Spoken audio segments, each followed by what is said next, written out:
Assalamualaikum warahmatullahi wabarakatuh. Video ini dibuat untuk memenuhi tugas komunikasi bisnis yang diampu oleh Ibu Erni Mustaqomah. Kami dari kelompok 3. Sebelumnya, kenalin kami yuk. Yang pertama, Anggita dengan NIM 200504116. Yang kedua, Dela 200511771. Yang ketiga, Eva 200500429. Yang keempat, Maulina 200500411. Yang kelima, Munika 200517777. Yang keenam, Mei 200500425. Yang ketujuh, Risma 200500422. Oke, yang pertama kita akan masuk ke subbab perencanaan pesan bisnis. Perencanaan pesan bisnis ini, dalam fase perencanaannya, dipikirkan hal-hal yang cukup mendasar, seperti maksud, tujuan komunikasi, audiens yang akan menerima pesan, ide pokok pesan yang akan disampaikan, dan seluruh media yang akan digunakan dalam penyampaian pesan. Di dalam perencanaan ini, intonasi juga sangat diperlukan agar tujuannya dapat tercapai, sehingga dengan intonasi yang baik, maka tujuan akan segera didapatkan. Yang pertama, mendefinisikan tujuan. Tahap pertama dalam merencanakan suatu pesan bisnis adalah memikirkan maksud atau tujuan komunikasi. Seorang komunikator tentunya ingin nama baik di hadapan audiens, sekaligus menghasilkan sesuatu yang baik bagi organisasinya. Oke teman-teman, sebelum penyampaian pesan bisnis, kita perlu menjawab pertanyaan-pertanyaan sebagai berikut nih. Yang pertama, mengapa tujuan harus jelas? Tujuan yang jelas akan mempermudah pencapaian tujuan yang direncanakan kita sebelumnya. Yang kedua, keputusan untuk meneruskan pesan. Dalam penerusan pesan, kita harus tahu seberapa penting pesan tersebut. Jika berpengaruh kecil, sebaiknya penyampaian ditunda dulu. Akan tetapi, jika berpengaruh besar, maka segerakan sampaikan pesan tersebut. Yang ketiga, keputusan untuk menanggapi audiens. Cara menanggapi audiens perlu mempertimbangkan motif-motif mereka. Jika tidak, maka audiens dan komunikator tidak akan sejalan. Yang keempat, keputusan untuk memusatkan isi pesan. Tujuan yang jelas akan membantu memutuskan isi pesan. Isi pesan harus jelas dan relevan. Yang kelima, keputusan yang akan menetapkan media yang akan digunakan.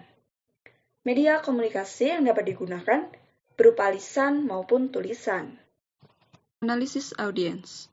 Analisis audiens adalah memperhatikan audiens yang akan menerima pesan kita.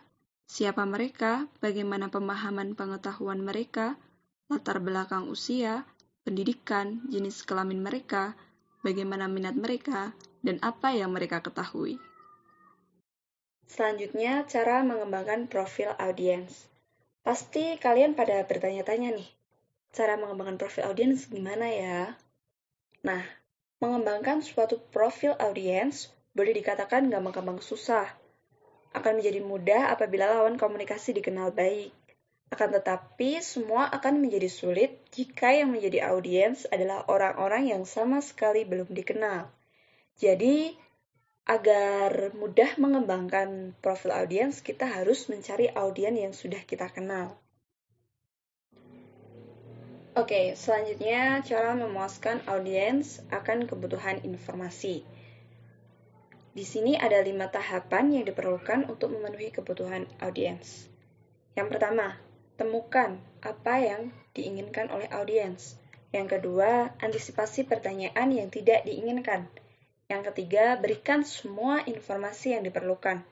Yang keempat, pastikan bahwa informasinya akurat. Yang kelima, tekankan ide-ide yang paling menarik audiens. Penulisan permasalahan penulisan pesan bisnis yang ketiga, yaitu penentuan ide pokok. Setelah menganalisis tujuan dan audiens, selanjutnya adalah menentukan cara untuk mencapai tujuan tersebut. Setiap pesan-pesan bisnis akan bermuara pada satu tema pokok, yaitu ide pokok.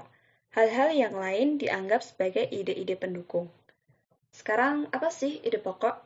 Ide pokok adalah pernyataan tentang suatu topik yang menjelaskan isi dan tujuan dari topik tersebut. Selanjutnya, teknik curah pendapat. Beberapa teknik curah pendapat yang dapat digunakan antara lain, yang pertama, storyteller tour, yaitu hidupkan tape recorder, telaah pesan yang disampaikan, dengarkan, dan berlatih agar ide pokok pesan ditemukan. Yang kedua, random list, yaitu tulis semua yang ada di pikiran, hubungkan ide satu dengan ide yang lain. Bagi dalam kelompok-kelompok dan temukan mana yang penting dan yang tidak penting. Yang ketiga, CVR, yaitu Conclusion, Finding, Recommendation.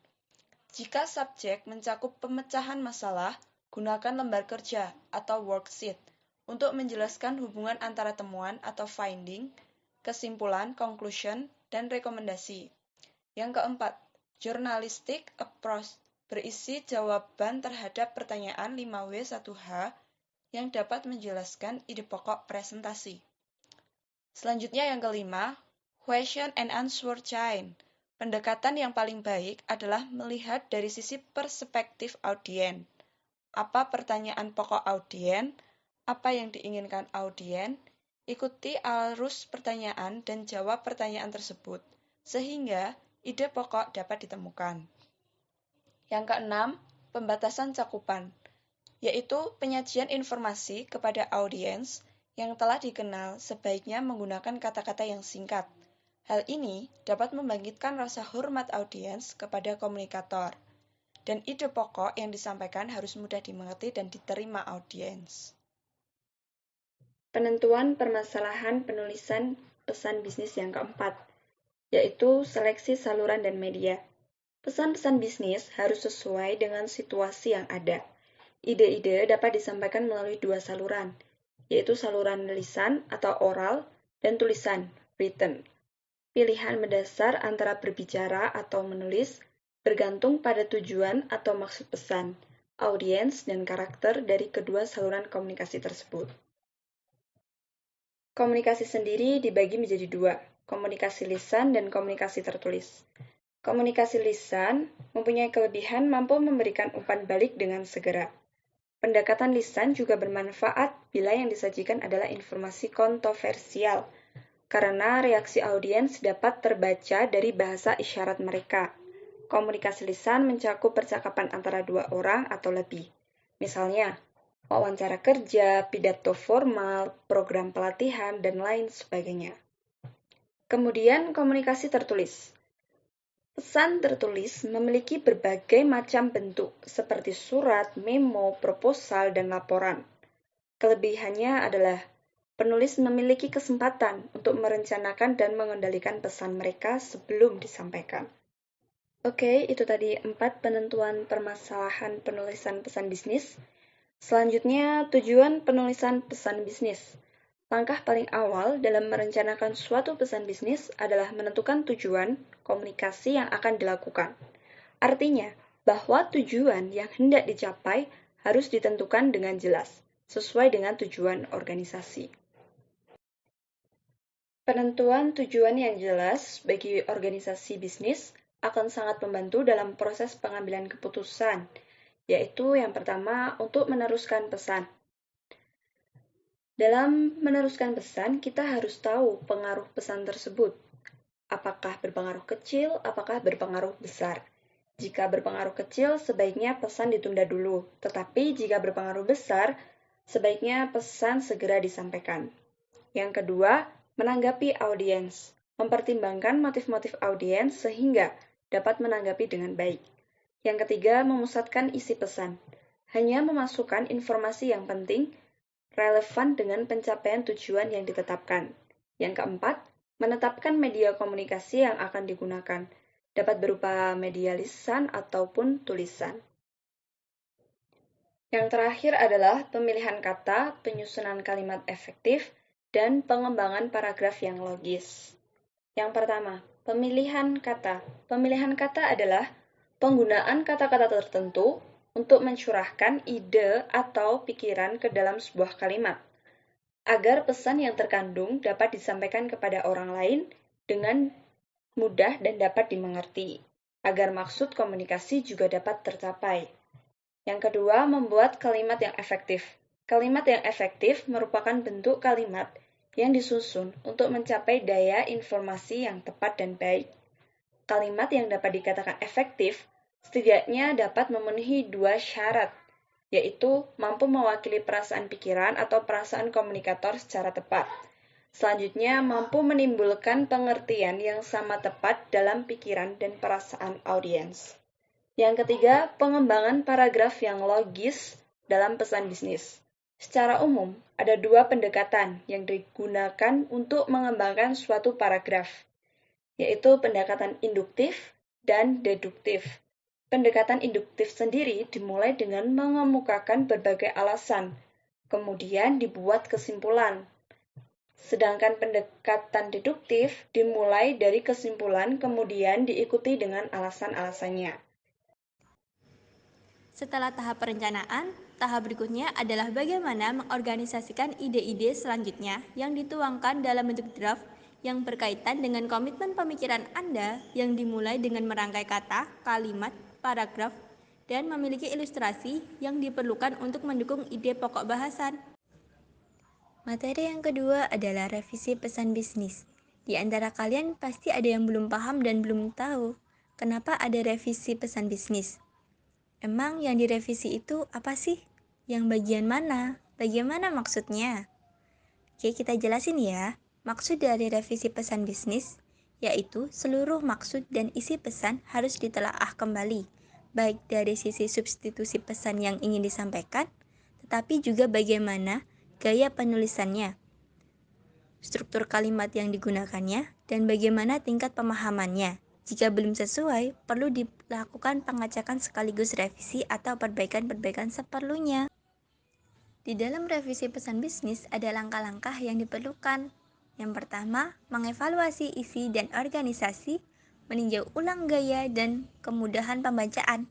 Jadi, setelah kita merencanakan pesan, langkah selanjutnya menuangkan pesan tersebut, khususnya dalam bentuk tulisan maupun lisan. Dimulai dengan menyusun kata-kata, kalimat, paragraf, serta menentukan ilustrasi dan keterangan yang dapat membantu mengekspresikan ide pokok. Yang kedua, menulis ulang pesan. Ketika kita menulis ulang pesan, perhatikan dulu yang ditujukan pada setiap kata yang memberikan kontribusi pada kalimat efektif dan pengembangan kalimat agar menjadi paragraf yang logis. Selanjutnya, ada 3 jenis kalimat yang digunakan dalam revisi pesan bisnis. Yang pertama, kalimat sederhana. Suatu kalimat sederhana hanya memiliki sebuah subjek dan predikat, namun tidak menutup kemungkinan suatu kalimat dilengkapi dengan objek, baik langsung maupun tidak langsung. Yang kedua, kalimat majemuk. Kalimat majemuk berisi 2 atau lebih klausa independen dan tidak mempunyai klausa dependen. Klausa independen merupakan klausa yang dapat berdiri sendiri atau mempunyai pengertian yang utuh, sedangkan klausa dependen adalah klausa yang tidak dapat berdiri sendiri, sehingga tidak memiliki klausa yang utuh. Yang ketiga, kalimat kompleks. Kalimat kompleks berisi sebuah klausa independen dan 1 atau lebih klausa dependen sebagai anak kalimat. Yang terakhir, bagaimana cara mengembangkan paragraf? Ada 2 pendekatan yang digunakan untuk mengembangkan suatu paragraf, yaitu pendekatan induktif dan deduktif. Pendekatan induktif dimulai dengan mengemukakan berbagai alasan terlebih dahulu, kemudian baru kesimpulan. Sedangkan pendekatan deduktif dimulai dari kesimpulan, kemudian baru alasan-alasannya. Suatu paragraf dapat dikembangkan dengan memberikan yang pertama, ilustrasi. Dapat memberikan gambaran terhadap ide atau gagasan umum. Yang kedua, perbandingan, persamaan, dan perbedaan. Kita dapat mengembangkan suatu paragraf dengan cara membandingkan persamaan maupun perbedaan terhadap suatu pemikiran dengan pemikiran yang lain. Yang ketiga, pembahasan sebab akibat.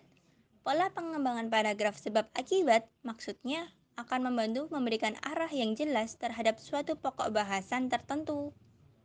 Keempat, klasifikasi.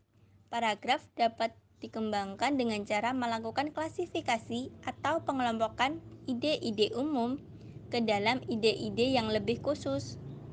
Jadi akan mempermudah pembahasan bagi pengirim pesan maupun penerima pesan. Kelima, pembahasan pemecahan masalah. Cara lain dalam pengembangan paragraf adalah dengan cara menyajikan masalah. Kemudian menjelaskan cara pemecahan masalah tersebut, sehingga sangat diperlukan bagi seseorang dalam pengambilan keputusan-keputusan penting bagi suatu organisasi. Yang keenam, memproduksi pesan. Pada kenyataannya, pelaku bisnis banyak melakukan kesalahan-kesalahan. Misalnya, hanya memindahkan kata-kata dan tidak benar-benar memperbaikinya. Tidak melakukan penulisan ulang karena dianggap membuang-buang waktu. Yang terakhir, mengirim dokumen pada saat-saat terakhir dibutuhkan. Yang ketujuh, mencetak pesan. Jadi, setelah puas memproduksi pesan, organisasi, gaya, kemudahan dibaca, pilihan kata, pengembangan paragraf, dan menulis ulang pesan, proses pembuatan pesan belum selesai. Draft ditulis ulang dengan baik atau diketik secara manual atau elektronis. Pada masa sekarang ini, sebagian besar dokumen bisnis diproduksi menggunakan komputer. Berbagai aplikasi yang digunakannya seperti Microsoft Word, Desktop, Publishing, Photoshop, dan lain-lainnya. Oke teman-teman, cukup sekian materi tentang perencanaan bisnis dan revisi pesan bisnis. Semoga video ini bermanfaat bagi kalian semua. Makasih yang udah nonton video ini sampai selesai. Jangan lupa like, Comment, subscribe, dan share. Wassalamualaikum warahmatullahi wabarakatuh. Bye bye.